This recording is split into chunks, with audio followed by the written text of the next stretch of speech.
Бүгін Ақжалын ақын Серік Томановтың туғанына 65 жыл. Талас топырағында туған талантты ақын поэзия әлемінде өзіндік өрнегін қалдырған тұлға. Қазақ өлеңдегі қолтаңбасы мен қайталанбайтын болмысын оның оқырмандары жақсы біледі. Ақындығы мен азаматтығы бір төбе болды дейді көзін көргендер. Біз ардақты ақын жайлы туысқандармен тілдесік. Әке ретінде өлеңнен бөлек өмірдегі өсиеті мен өнегесі жайлы сұрадық.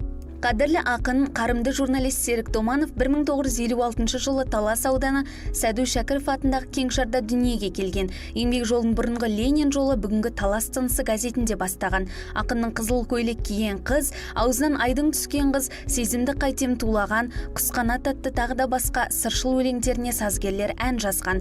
Бірі білсе, бірі білмес қарымды қаламгердің өлеңдерін бүгінгі таңда қазақ эстрадасының жарық жұлдыздары Мейрамбек Беспаев, Ғани Матибаев, Нұрмұқасан ансамблі орындап жүр.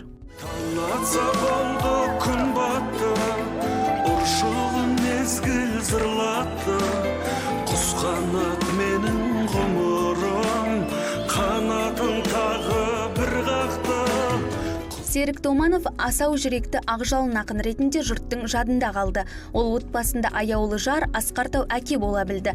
Тұлғаның артынан қалған тұяғымен тілдесіп, өнегесі мен өсиеті жайлы сұрадық. Бала кезінен енді қасында бірге жүрдім, кішкентай кезінен. Негізгі тәрбиелік жөнінде біз көбінесе жаңағы ойлаймыз, баланы үйге қалдырып кетсек деп. Ол дұрыс емес екен. Баланы өзіңізбен бірге алып жүрсеңіз, көп нәрсені көреді екен, біледі екен. Сол мен өз көкемнің қасында жүрдім. Иә, асқақ рухты ақын Серік Томанов егер көзі тірі болғанда бүгін 65 жасқа толар еді.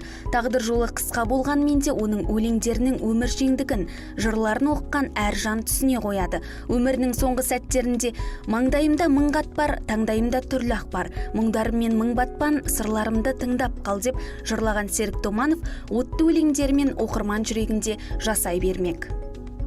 Қымбат Абдалимова, Шыңғысхан Кеңесхан, Әбуғали Ордабай, Тарас 24.